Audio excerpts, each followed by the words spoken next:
Good evening, guys. Welcome back. GGnet GoDz here, bringing you game number 3 of the GEST IDC Grand Finals. It doesn't get much better than this. This is a third final deciding match between the two teams left standing, the two teams most deserving this month here in July. And without much further ado, we're going to introduce those two teams quickly. We have got Pacific Emax on the Sentinel side, being captained by Neme, formerly known as BadBurn. They are the returning champions. They did win this last month under the tag of Pcfc.BadBurn. I don't know if they're with Pacific then. They were definitely going under the name of BadBurn. It may have been Pcfc.BadBurn, but since then, they are now Pacific Emax. They are on the Central side. They are looking to defend their championship. They took game number 1. They lost game number 2 in a very, very one-sided game. And here they are, game number 3, looking to make something happen. Over on the Scourge side, though, the team who are looking to have the first non-Filipino winner since April, not to mention even like a Filipino team in the grand final. It's unheard of. The last 2 or 3 months, it's been Philippines teams in the top 3, top 4, top 5. You name it, it's Filipino teams at the top. Neolution Esports, tell me why. Team Tell Me Why. That's their name. That's the name most of you will probably recognize them under. Of course, many people recognize the Neolution Esports sponsor, but this is a new team. This is a team that was known as Tell Me Why, being picked up just recently in the last couple of weeks. Over on the Scourge side, the underdogs, the dark horse, making it into the grand finals, taking game number 2 after losing game number 1, and taking game number 2 in convincing fashion. We're going to see what they can come up with here in game number 3. They've gone for a different approach. They've gone for a Morphling pick as their hard carry. They picked up the Shadow Demon and Windrunner as their second and third picks. Leshrac as the fourth, and look at this combo. Shadow Demon Disruption into a Leshrac stun. Those are probably going to be your 2 support heroes. You're looking at a Windrunner side lane solo. You're looking at Morphling to round off the tri lane, and some solo mid as their last pick. Unless we're seeing Leshrac solo mid. Over on the Sentinel side, Pacific Emax, BadBurn have picked up one of their favorite heroes, the Beastmaster. They've got Rubik, Beastmaster, and Queen of Pain. We can see Beastmaster probably soloing the middle lane, Queen of Pain as a side lane solo, and we've got Rubik as a support.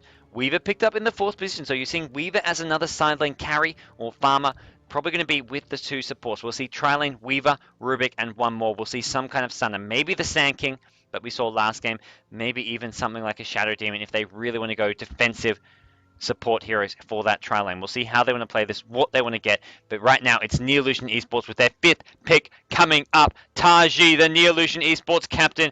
Where are you going to go? What is the magic last pick? The solo mid hero, I presume, or at least some kind of farming solo hero. What is it going to be? Who is the missing element to take game number 3 against a very tough opponent? It's going to be a Tide Hunter. Are we not? So we're not going to be seeing a Leshrac Shadow Demon combo, at least not in the laning stage. It looks like we're going to see a Tide Hunter support. Leshrac solo mid. Something a bit different. We're going to see Leshrac and himself at the mid lane. Shadow Demon, Tide, and Morphling in a tri lane. And Windrunner as the side lane solo. Where did Pacific go, though? What is going to be their other support? Sand King still a possibility, but I feel Sand King, we saw last game the limitations of a support Sand King, and they're going to go for the range support. I like this choice. Go for the range support. It's not a Shadow Demon, it's a Crystal Main, but still, it's range support. They can just dominate the lanes. You're looking at a CM, Rubik, Weaver lane, sending that up top, up against the Morphling. That is going to be a hard lane for Morphling to get much farm in, although it is squishy supports. Looking at CM and Rubik, they're very, very squishy. If Shadow Demon, Tide, and Morphling can latch on with their combo, they can get some kills, and that's where Shadow Demon would be nice. Some defensive disruptions can be used to save heroes' lives, but they're not going to have that option. They're just going to be very, very well positioned, sit as far back as possible, not let Shadow Demon get the disruption into a Tide Gush, into a waveform, or if they do get initiated on, bite back. There's no escape. There's only either death or getting those kills before you go down. So it's going to be an all-out brawl of this top lane in the tri-lane versus tri-lane, if that's what we're going to see. And it looks like we will. Shadow Demon heading up top. Over on the Neolution Esports side, we've got Noxum once again playing the support. He's on the Shadow Demon, not the Rubik this time. We've got Leshrac being played by Naji. And is this? It is. It's going to be a farming Leshrac. It's not Morphling in the tri-lane. Naji. Taji playing the Leshrac. We've got Tide Hunter in the hands of Ball. They're probably going to head up top to finish off that tri-lane. Morphling solo mid by Intrizo. This is a very, very risky, ballsy choice, but I like the Morphling solo mid. I think he'll do well there, depending on who he's up against. We've got KYT, as per usual, playing that side lane solo on the Windrunner. We'll see how they manage to do this. I think the Morphling solo mid will do okay. We'll talk a bit more about that later once we finish introducing your Sentinel team.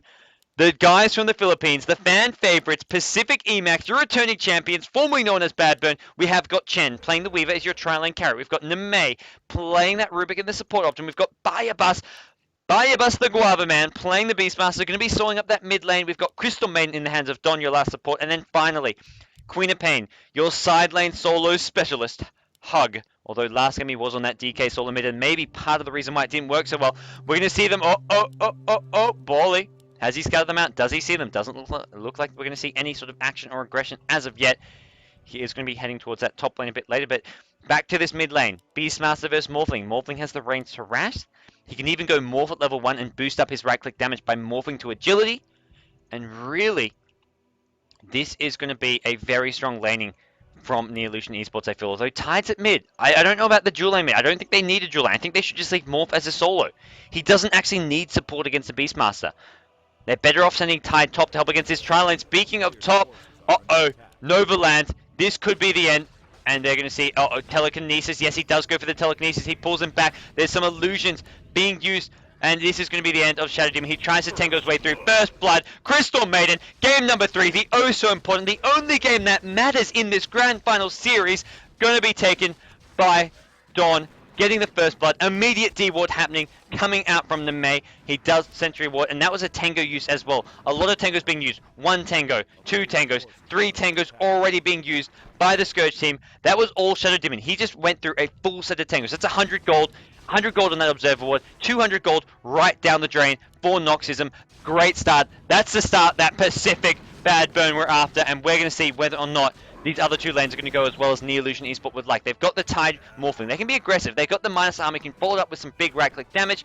Big waveform in as well. But as said, Tide can help with this top lane. He doesn't need to help the Morphling at mid. But with Tide here, they're going to win this lane even more convincingly than they otherwise would have. And maybe it comes down to being afraid of the Beastmaster Bottle Crow action. Morphling will struggle against the Beastmaster who can Bottle Crow. He can't really harass him down. And he will find himself up against a Beastmaster who can't really be killed. But the same applies with the dual lane. This is going to be Beastmaster spamming as much as possible, and Tide can't really prevent that. Even with Tide here, the bottle spam is going to happen top lane. We're going to see whether or not they can get another kill. It is going to come defensive disruption. I think he's still going to go down. The Beetle actually finishes off the kill with a Shikuchi as well. Actually, it was Shikuchi, as he did predict him coming out. 2 kills going the way of Pacific Emacs early on in the tri-lane.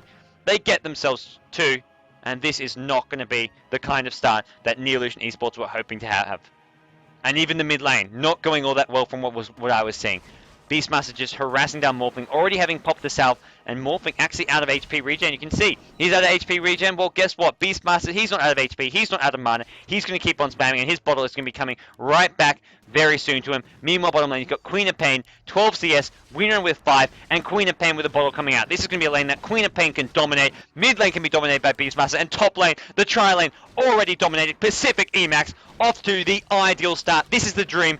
This could not have gone any better than they would have hoped with the laning setup, with the first blood, with the D-ward, and as a result, Neolution Esports need to start recovering, need to find some way of adjusting their lanes, roaming around the map, putting their supports, Tide, as well as Shadow Demon. Get some smoke ganks, get some ganks going on Beastmaster, maybe even smoke around, try to get some kills at top. They need to do something, they need to fix this, but right now, these lanes are going absolutely horrifically for Neolution Esports. This is just 2-3 minutes in. This game is not over, but the lane setup is just not right for Neolution Esports, and we're going to have to see whether or not the Thai team can do something to turn this around. BadBurn, 10 CS on the Weaver. Leshrac just with 5, and that's meant to be a farming Leshrac. He's gone for a magic stick here. We'll see whether or not they can make anything out of that. It will give him some more HP and mana to spam, and also to keep himself alive if there is aggression coming out top. Oh man. Don't forget to breathe, says the chat. Don't forget to breathe. But when it's game 3 of the Grand Finals, man, gotta say, anything can happen. We're gonna see Beastmaster level 5. Morphling kept down to level 4, and this spam is gonna continue. It's gonna be unrelenting, and once Beastmaster hits level 6, there's a possibility for a raw right into wild axes. Oh, Morphling, need to be careful. Gonna morph to strength just to make sure those axes wouldn't have sealed his fate. And Beastmaster gonna see more mana coming soon. They've even got a point in the Brilliance Aura. Is that level 2? No, just level 1. Level 2 in the Nova, I imagine, or possibly 1 in Nova, 1 in Frostbite, depending on how he wants to play this. Nova goes down. Can they get the Shadow Demon again? Shikuchi in. Telekinesis will follow in a second. He gets it off. Swarm as well. Down will go Shadow Demon. Offensive disruption, not going to matter. And Weaver, look at his right-click damage onto the Leshrac, who's got a Beetle on him as well. And we'll see a haste rune actually being picked up and taken by the Morphling. There we go. He's got his bottle. Beastmaster going to fly his back out. Going to want to use that up as well. But Morphling with a bottle. He can survive in this mid lane much, much better now. And he's going to have to wave his way out. Beastmaster looking for a kill here. He's out of mana though. He's going to have to use the bottle charges. Then he's going to have Raw as well as Axis. Then he'll look for that opening. But right now Morphling too much HP. And he's actually just going to spam the Axis too. Not going for a kill yet with that Raw. But it looks like Pacific Emacs are the ones in control for now. Top lane. How are they going? How are they going? Can Leshrac and Tide make anything happen? They've got the Trial versus Trial, but this is the setup they needed from the start. It even made Morphling not do as well as he would have liked at mid lane. Sure, you've got the Tide there, but it meant he was not as he's a bit under-leveled compared to this Beastmaster. As Beastmaster actually going to have to send his crew all the way back to Fan after checking top rune. So he checked the top rune. It was already been taken by the Morphling. As a result, he's going to waste time, not get that ball back as fast as he would like. Disruption. Leshrac was looking for a stun, not going to land on with it. If that was a stun and a gush, that could have been a dead CM almost. But now Leshrac just spamming the Lightning Storm. He wants to max it out first. He wants to go for the defensive long range harass, which is going to come from a Lightning Storm. Edict is not going to do anything up against this trial. He's not going to get any opportunity to run in and do Edict damage. He just wants to go defensive, Lightning Storm, Split Earth, go for that, use the Shadow Demon Disruptor to set things up. He's level 5, so he's got some decent levels here, but the Tide and Shadow Demon have been suffering. There we go. They've gone in on Weaver, not the best target. They've got a Sentry Ward, though. Gush as well. Weaver going to go down. Great play there, using that Sentry Ward to great effect, and this is what Neolution Esports needed. That's the kind of opening they were after, and Weaver, very squishy against the Tri-Lane. And that goes to show there. Telekinesis used to just stun and disable a couple of heroes, the Tide as well as the Leshrac, and Weaver's going to have to be very careful at this top lane now. One disruption, and he goes down. Rubik and Crystal Main don't have the disables, it's not like you've got an ES Fissure. It's not like you've got a Shadow Demon Disruption. Nothing to keep these heroes alive. Even a Weaver, and Sentry Ward basically signed his death fate, but they're going to go in now. Shadow Demon needs to be careful. Disruption, oh, it's too early to stun. Split Earth gets missed time, and now we're going to see heroes drop. It's going to be the Shadow Demon first. Rubik, oh, he keeps himself alive, and now we're going to see Weaver take out the Shadow Demon, possibly even the Leshrac as well. Elsewhere, Tide going to go down as well. The Axis finish him off, and Leshrac still alive though. Doesn't go for the dive, the Weaver. But still, things are looking bad in this top lane. Luckily, they do get the one kill on the Weaver, who's gone for an early Perseverance. I feel like getting some raw HP, get a Belt of Giant Strength, turn it into some treads, get even a Vitality boost. If he has a Vitality booster, there's no way this Weaver will die. But he goes for a build that is not going to give him much survivability. We'll see how it pans out for him, though. Mid lane, Beastmaster up against Morphling. Morphling going for 2 Wraith Bands, really going very early game centric items, and we're going to see whether or not we see any ganks coming in soon. Beastmaster, I don't think he did pop the Raw. I didn't actually see him pop that Raw at top. I guess it was used on the Tidehunter, whose Kraken Shell maybe negated it. As Morphling going to have to wave his way out. Beastmaster with 1k HP now. Wand and Belt of Giant Strength, giving him the HP he needs. Where, I mean, he's going to be hard to kill. Morphling definitely not on his own. Going to need at least one support hero, possibly even more. And now with the advantage regained at top lane, they're going to be looking to take some damage onto this tier 1 tower. I like what we're seeing here. The Rubik just spamming the Fade Bolt. If they get initiated on, heroes will die unless they're in a position where they're already in an advantageous position. They're going to get that by spamming. Leshrac's going to be looking to do the same thing. Spam the Lightning Storm, get them down low. So if there's a team fight, heroes are already low. Look at this. Lands only on the Weaver though. You want to hit those 2 supports as well. And we're going to see if the Fade Bolt spam can come out. They want to get Leshrac and Shadow Demon low before a fight even begins. Mid lane though, Beastmaster, Queen of Pain, there's your rotation. Queen of Pain coming in from bottom lane. The lane I'd completely forgotten about and hadn't even been mentioned. Windrunner versus Queen of Pain at bottom. Queen of Pain with 55 creeps. Windrunner with 26, an absolute domination in terms of creep kills. And Queen of Pain rotating mid, gets a kill, and a much needed kill on the Morphling. Elsewhere at top, aggression coming in. Magic Stick helping keep the Weaver alive. There's a Sentry Ward though. He needs to go into the trees, get away from the Sentry. He's not going to manage to do so. He does go down to the Lightning Storm, and he gets a double kill to Leshrac. Stun as well. Split Earth going to land, and it looks like we're going to see more kills go. Beastmaster, Wild Axis. He may have to pop a Raw for this kill. Lightning Storm. Leshrac buys some item, buys some Arcane Boot. Looks like Beastmaster doesn't want to use this Raw yet, just going to go for the right click damage. He gets stunned up. Is there even a Raw? He hasn't actually got the Raw. Axe is going to be thrown. He gets one, almost gets 2 in fact. Tidehunter, one more right click would have sealed his fate, but it's not going to come in. Oh, look at that Crystal Nova. Morphling, 470 HP. You do not simply go to a lane on 470 HP as a Morphling. That is not what he wants to be doing. And we're going to see him back off for the moment. That is some ballsy play coming out of Intrizo, I gotta say. And this tier 1 tower, under siege now. I think the Raw, back up in 2 seconds. Salve being popped. He hasn't got the axes. Oh, he does have the axes. He's got a magic wand. So if he pops the wand, he's got raw as well as axes. Queen of Pain back at bottom. Perseverance. Null Talisman. And you're going to send the bottle back to base. And look to just keep on dominating this lane. 33 creep kills, level 8. Level 9, 63 creep kills. Now a tower going Pacific Emax's way. They're continuing to get further and further ahead. Oh man. So far the play coming out of the Sentinel side, coming out of the Filipinos, has been pretty spot on. We'll see what more they can come up with here. It's going to be Morphling near the middle lane. Crystal Maiden scanning things out with the Frost Nova, knowing that they're looking for those kills. They've got that combo. Disruption guaranteeing that split. Well, somewhat guaranteeing if you can time it right. We've seen Lestrak miss one away, but for the most part he's been pretty spot on. Only missing one or two. As we will see Queen of Pain looking for an opening at bottom. Rubik is there as well. And bottle charges alone will not be able to keep Winrun alive here. But he's looking to go in. He pops the Winrun, in fact. Oh, careful. Queen of Pain blink out. Bottle has arrived now.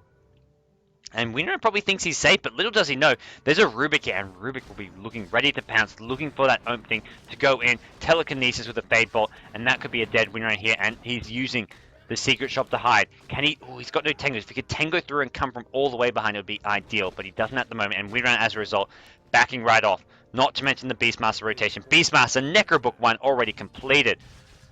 Smoke up. Neolution Esports really searching around, but look at this! They're completely juking each other. CM and Weaver in the enemy jungle while the smoke gank is just looking in the lane. They get a lane ward down.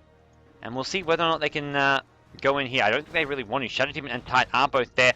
Oh, careful Weaver. But look at this. Shadow Demon taking so much damage. 2v3. They're going to get a kill. This Beetle alone or the Shikuchi going to get the kill. And they get the kill. Meanwhile, bottom lane, Beastmaster picks up a kill on KYT. Winner are going down. And they may even continue to be aggressive here. Heroes like Lestrak, you can just kite them around.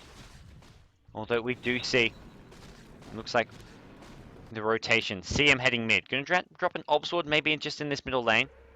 Yep, there we go. Drops it mid. Hopefully it's not too close to this tower. It does have quite long true sight. The actual true sight range is longer than the attack range. Top lane. Chen, Weaver. What was that, man?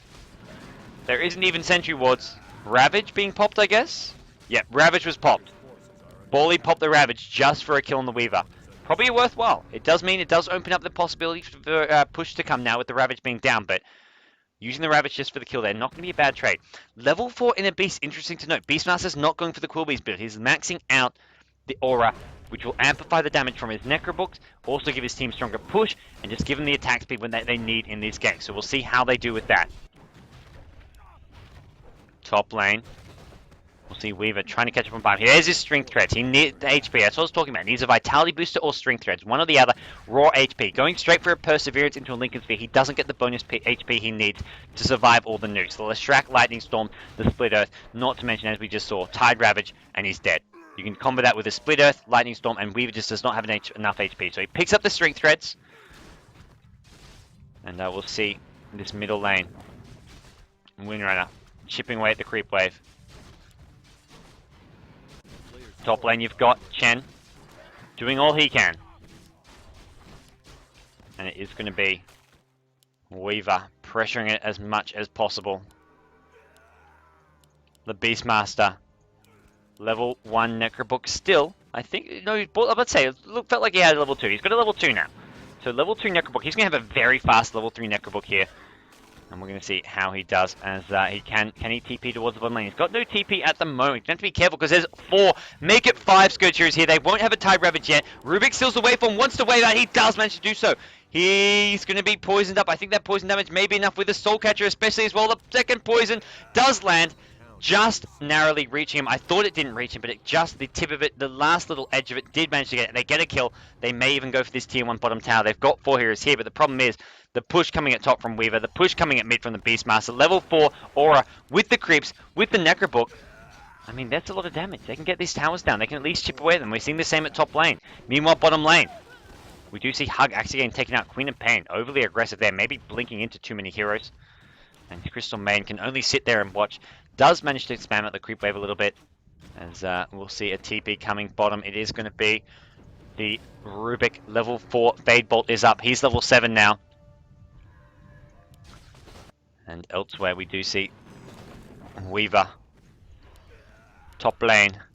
Chipping away at Morphling, slowing down his farm. Look at his agility. He's stacking it. 68, 27 strength. He's going to have his bottle coming back out soon, I hope, because right now he's taking a lot. I mean, any harass, any Shikuchi damage as well just really hurts him. And he's going to see Weaver maybe looking to punish that. Bottom lane. Rubik and Crystal Main, the two supports, is getting a bit of farm. And things going their way. Beastmaster, Necrobook 3. Very, very close. He's going to have that up in not much time at this rate. He's only 200, 300 gold away from it. And elsewhere we do see Morphling up to 71 creep kills, so he's got some decent farm. But we're still 14, 15 minutes in, and he's got 1,500 gold with treads and a couple Wraith Bands. So nothing out of control, nothing too massive here. We'll see Perseverance as well as an Ultimate Orb coming soon. He's going to be going for that Lincoln Sphere once again. He's currently sitting on 70 creep kills, so pretty much equal with the Morphling. About 5 or so CS behind. Bottom lane we do see, who's this farming in the jungle? It is going to be Queen of Pain, 83 creep kills. I think that may be the highest in the game. Beastmaster with 64, Shrek with 44, and then Windrunner with 53. So Queen of Pain, highest CS in the game. Did actually blink in and die kind of crazily, suicidally, I should say. But Queen of Pain looking to go for a treads into a Lincoln Sphere, similar to the Weaver. Similar to the Morphling as well, I want to say. Where is that Morphling? He's got treads. He hasn't picked up a Perseverance. He might not be going for that Lincolns. He may just go straight for something like a shotgun, the Ethereal Blade. Maybe even a BKB will be the go-to item here. And we're going to see whether or not they can make something happen in this bottom lane. Something is brewing, but it's brewing at mid lane. Beastmaster latches onto Intrizo. That's the Morphling as well. Is it the Morphling? It's the Morphling. I'd say it was one of the carry heroes that he plays. Morphling goes down. Bottom lane is where I was looking at with the trio here, looking for this Queen of Pain, looking for a tier 1 tower, but mid lane, kill on Morphling, tier 2 tower will drop as well. Level 4 aura for Beastmaster will give them the necessary damage, not to mention the Necrobook minions, and that's going to be an easy tower kill, not even giving time for Windrunner to even attempt the deny properly. Tier 2 tower goes down, and they can rotate top. They can go for this tier 2 tower top, and I think that's just what they'll do. Beastmaster no roll for a bit. The TP is actually coming bottom as they've dived in. They're looking for the Queen of Pain. Not going to happen because defensive TPs are there. Queen of Pain doesn't blink in. Doesn't go for the Shadow Demon. Decides to blink back to the creep wave as it's only a Crystal Maiden. No real backup there. The real backup's gone top for the Weaver. And that's the Rubik. That's the Beastmaster. Beastmaster with a level 3 Necrobook, Illusion Rune, and Roar up in 15 seconds. And once that Roar's back up, they can get maybe another kill in this Morphling. Or they're going to try bait out a waveform, I feel. If they get him to wave, then they can go in, look for the kill. There's your wave. Are they going to make it happen? Are they going to run it? No, Rubik. Waiting for it. Beetles do go down, though. And Raw is now up. This could be the end of him. Uh-oh, it's going to be Windrunner. Windrunner's going to maybe take the fall for it. Oh, no. Beastmaster still deciding not to go in. Shackle shot onto an illusion here. Beastmaster could have maybe roared and taken him down, but he's going to drop the Raw on the Morphling. No. No Raw. There's a Necrobook 3 up. Bottom lane, meanwhile, Queen of Pain takes out Taji. Solo kill on the Leshrac, and it's this top lane where there's a bit of a standoff going on. As it looks like it's Pacific Emacs who do have the vision advantage. They've got the one in the high ground, and even if it gets countered with Necrobook 3, giving vision can be used to just basically win that D-Ward war without having to use heaps of gold on that. But yeah, man, this 16-minute Necrobook 3 is just absolutely tearing apart the Scourge team. Speaking of tearing apart, Hug, Queen of Pain, 2 kills in quick succession. One at bottom, one in the bottom river. And I haven't even caught either of those because he's getting solo kills. That's not even kills he should be getting. First a solo kill on the track, next a solo kill on another hero. Morphling in a lot of trouble. He gets taken out. Beastmaster or Necrobook drain his mana. And then he pops the Ghost Scepter. He's going for the Ethereal Blade. But guess what? That just means that his own waveform is going to be doing even more damage. Rubik waving on through him. And game number 3 is looking to be going Pcfc.BadBurn's way, at least for the moment. It's far from over. We're only 18 minutes in. But Neolution Esports in a lot of trouble. Buy a bus on that Beastmaster, a hero who just loves to play and plays so damn freaking well.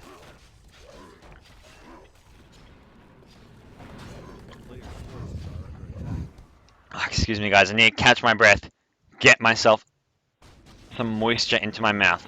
It's been a long day. It's been a full 12 hours of casting, in fact, as we will see the tier 2 tower going down. The only tier 2 remaining is this bottom one. We'll see them going for that. We'll see them going for Roshan in due time.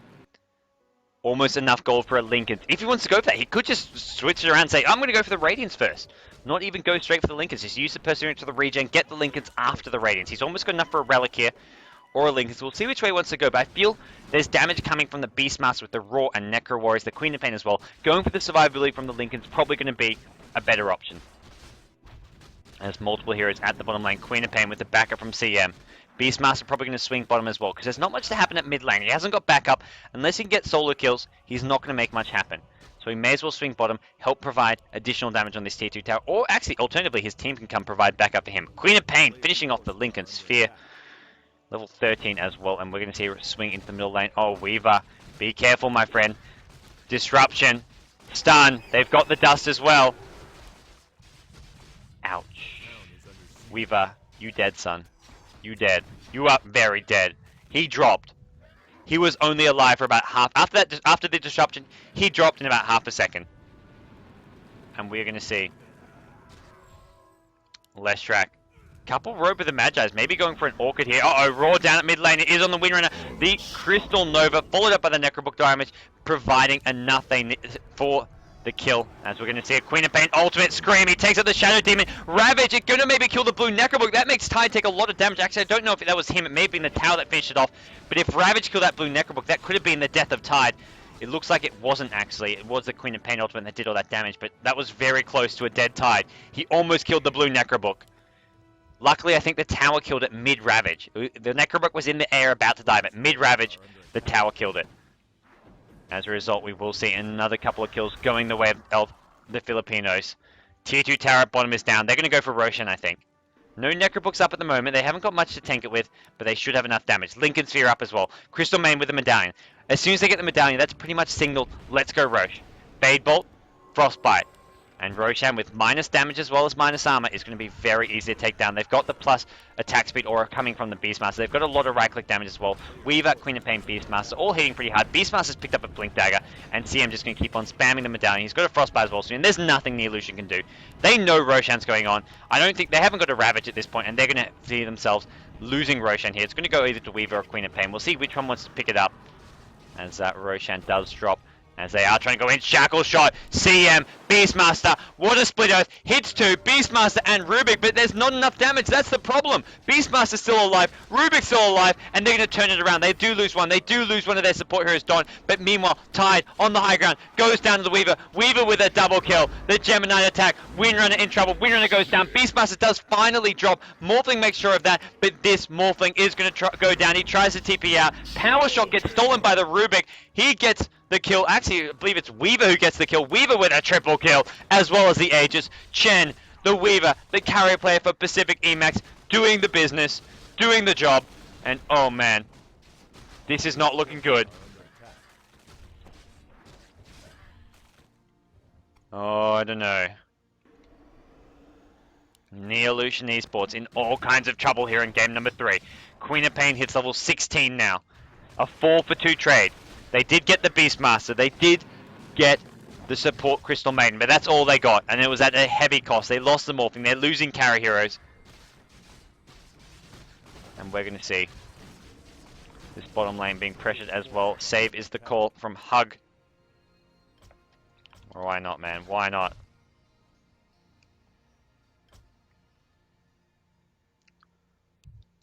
First, they were back-to-back GMPGL champions, Pacific VMAX or BadBurn. Now they're looking to be back-to-back GEST IDC champions. Can they do it? They are looking like they might. They're in a fantastic position right now. The Neolution laning wasn't too strong, and Pacific Emax or BadBurn, I'll call them either one. We'll bounce back and forth before I get used to their new name, Emax, and before the viewers get used to it. A lot of people saying, who is Emax? Well, I saw people, is Emax BadBurn? Yes, it is BadBurn, and all Neolution can do, the former team Tell Me Why, is smoke, look for a pickoff, look for a gank, and then try get a tower. But similar to game number 1, this is the same story as game number 1 of the grand finals. Not a single tower is down. All tier 1 towers are standing. 2 of them, the top and mid ones, hardly taking any damage. The bottom one is low, but it's still standing.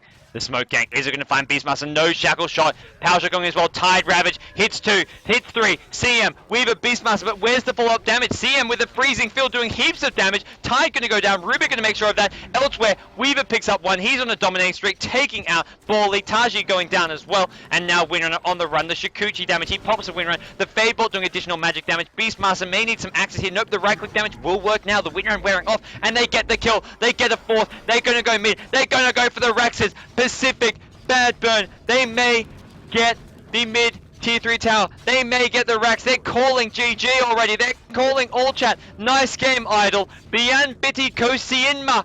I love you. This is it. Pcfc.BadBurn may actually be back-to-back champions. They're swinging top. They're going for the next set of tier 3 towers. They're going for the next set of Raxes. They want to end the game. They want to end it now. Neolution Esports, what have they got left? No Tide Ravage, no fuel left in the tank. Lestrek trying to build up a Orca Malevolence, but it's just not there. It's not up yet. Weaver going to go in.